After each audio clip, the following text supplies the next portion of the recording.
You know, we've all gave ourselves the proper amount of time to let this soak in. Well, I've given myself the proper amount of time to let this soak in. So we all can quickly post the emotional video of what should happen and what did happen. But now it's time to get down to business. It's time to talk logical facts about the Philadelphia Eagles. It's time to leave emotions to the side. Hold on, I'm getting ahead of myself like I always do. I am Lord Brunson, back at you with the back at you, and I am the best reporting on the Eagles. I want to give a huge shout out to all the service members around the world celebrating this Veterans Day today on Monday. Everybody's off. Enjoy your day. Some sacrificed all. Some gave the ultimate sacrifice to keep protecting this country and fighting for equality and defending all the terrorists that terrorize our beautiful nation that we call the USA.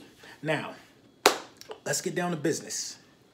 Let's focus on the things that are different from the football team that we see this year as opposed to the football team that we've seen hoist the Lombardi last year. Now, the main things that are different with the football team is yards per carry, the amount of yards per carry, and how we run the ball. Now, we can all criticize Doug Peterson and saying he's not running the ball enough, but some of that falls on Carson Wentz, and I'll explain to you why. 80% of our offense, on the offensive side of the ball, 80% of the play calling is looking like an RPO.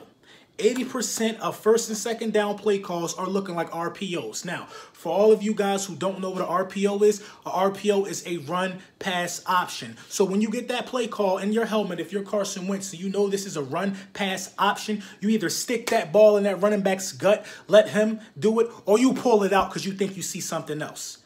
So Doug Peterson is actually giving Carson Wentz the option to pass or stick the ball into the gut of the running back. Now, it's not Carson Wentz's fault because him being a quarterback, he's going to always think he sees something that he can exploit in the defense. A lot of it falls on Doug Peterson for not calling a running back's number, feed the running back, for not calling a direct run play. But when you deal in an RPO, it all really comes down to Carson Wentz. Now, I thought about this. Last year, we won the Super Bowl. Granted, had we not won the Super Bowl last year, a few jobs would be on the line, and I'll tell you this why. Because Jim Schwartz's scheme is easily visibly to people who don't even have the football IQ that I have. Jim Schwartz's scheme is a problem. Now, we just lost Ronald Darby. Ronald Darby, he's played well to me, in my opinion, this season. Ronald Darby has had a great training camp. We're going to miss Ronald Darby for the remainder of the year. This is actually a huge blow because we're thin at cornerback. Now, Jim Schwartz's scheme is getting a lot of these guys a bad rep. Jim Schwartz's scheme is making a lot of these guys look like they can't cover. Now, the one thing that's different that I did point out is the run game. Another thing that's different, we're not getting turnovers. We are not getting turnovers. Teams are throwing the ball where we can't even deflect the pass. We're not even in the frame to deflect the pass and even make a turnover happen 9 times out of 10. So we're not running the ball like we did last year. That's a huge difference. And we're not getting turnovers like we did last year. That's a huge difference. Now, you don't let LeGarrette Blount walk without replacing LeGarrette Blount. Now, you just don't do it. That's proven to be vital to us right now. I feel like we don't trust the running backs the way we should. Call these guys numbers. They're the running backs we got to work out. They're running backs we got to work for. Call their number. Let them run the ball. The scheme of Jim Schwartz has gotten us into a lot of trouble. I talked about that a lot on the last video, but let's talk about now how ways we can improve it. Now, first of all, I want to start off by saying we are not out of the race. We are not out of the race. In many ways, the race is just beginning for the NFC East. The NFC East is tight. The NFC overall is tight. So if you got 4 wins right now at this point, you're in the ball game. You're in the ball game to make something happen. You're still in the hunt. Now, I know we all were emotional last night based off the comments that I seen, based off the tweets that I saw. A lot of people feel like the season is over, but mathematically, that is not entirely true. Now, emotionally, we could have taken a heavy hit. It's time to question. It's time to question, the emotional fortitude of who we have left active on the roster. It's up to them to pick themselves up and deliver moving forward. But the season is not lost. I just want to point that out. The season is in no way, shape, form, or fashion over. So, a lot of people are going to want to try to pull Eagles Nation into the dumps right now, like a lot of teams who actually don't have a chance, like the New York Giants. Who else? They're the only ones that want to bring us down to misery with them. The fact of the matter is that we are very much far apart from the New York Giants. But we're the same as the New York Giants in the sense that if we don't make the playoffs, we don't make the playoffs. The season's a failure for us if we don't make the playoffs. We're not looking to go 8-8 and say that's not a losing record. Not making the playoffs this year is a losing season because we're the defending Super Bowl champions. We have to properly defend the crown, properly defend the title. Now, the scheme of Jim Schwartz, I want to tap into that a little bit more. The scheme of Jim Schwartz, especially on 3rd and long, is really hurting this football team. It's really hurting this football team. Instead of letting these guys do bump and run, letting these guys blitz, and letting these guys do this, when you drop back on those sticks and you let those guys throw a screen pass on offense on a 3rd and 15, and depending on where you are in field position, they can get a field goal. They may not get the first down, but 10 yards on a 3rd and 15 could possibly put them in field goal. Happened in Jacksonville. Could have cost us the game. That was a tight game.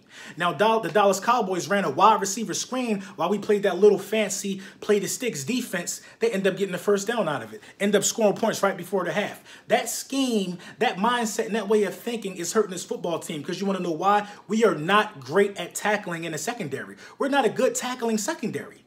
You know what I mean? We miss Ronald Darby. We don't lose any tackling on that because Ronald Darby actually isn't the best tackler, but his speed makes up for it in certain plays and certain instances. So the scheme of Jim Schwartz has to go.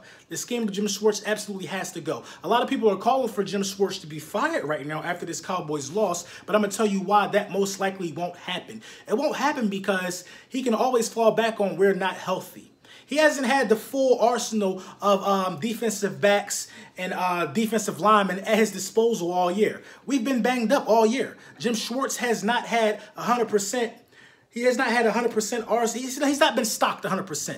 We've been replacing here, doing this, pulling people off the practice squad all year. Now, it worked out for us last year, so it's not an excuse. Next man up. Next man up. That's our motto. That's what we've been living by. But with Ronald Darby being out, with Jalen Mills being out, and with Sidney Jones being out, who is the next man up? We already got a guy, I don't want to butcher this guy's name, LeBlanc from, I think, the Bears or something like that. I don't even know if he really even played last night. You know, Avonte Maddox now is probably the best corner we have on the roster that's available for game time action. So the season is not over. What we have to do, what we must do in offense is we must run the ball. We must run the ball. We must play smart situational football. Smart situational football. Now, one thing that's similar from this team, that's similar from last year, is that we're amongst the leaders, if not the leaders, in time of possession. We did not win the time of possession in the first half last night, which caused us to fall behind. Dallas was on the field way more than us. They were on the field way more than us. You know, we still put ourselves in the position to come away with that win, but time of possession has been our Achilles heel, and what helps you with time of possession? A healthy running game. A healthy running game helps you with time of possession. We need to cool off our jets on the RPO, stick to a basic running game, stick to a basic running play call, and get things done that way. Situational football all year, in my opinion, all year the play calling has been shaky. You know what I mean? Doug Peterson is saying it's execution. I mean, put these guys in a better position to execute. You can't call a play call and think that it's just supposed to go down because it's supposed to go down. No, call the play call that makes sense for the situation of the football game. That's all you got to do. Call the play call that makes sense for the situation of the football game. You know what I mean? And that's something that we've been missing. So we went through the emotional video of how upset we were of the loss. But the reality and the fact of the matter is that the season is not over. The season is not lost. We have room to make it up. But every game from this point forward will be a do or die game, especially playing the Saints, who are as hot as anything right now. As hot as anything right now. You lose this Saints game coming up. What else can you do unless everybody in the division loses? Unless everybody in the division loses, what else can you do? You lose this Saints game. In my opinion, this Saints game is a must-win. I thought this Cowboys game was a must-win. You know, we've lost 3 of our last home games. We're not playing championship football. We're not playing championship football. We're going to find ourselves on the outside looking in if these problems don't get addressed immediately. Carson Wentz should not be throwing the ball 40 times a game. We should not be running the ball 14 times a game. We should be running the ball much more than that. You know, these problems got to get addressed, and we just only have to look forward to the future to see what happens now. I wish Ronald Darby a speedy recovery. He's one of our key guys on defense, in my opinion, and that's just the facts of the game. Missing Jalen Mills proves to be vital for us. Everybody thinks that everybody can do such a better job than Jalen Mills. We used Jalen Mills for the scapegoat and the punching bag early in the season. Not having Jalen Mills out there showed. The one thing we were supposed to do was stop Ezekiel Elliott last night and get Dallas off the field. We didn't either, which is why we are in the position we're in.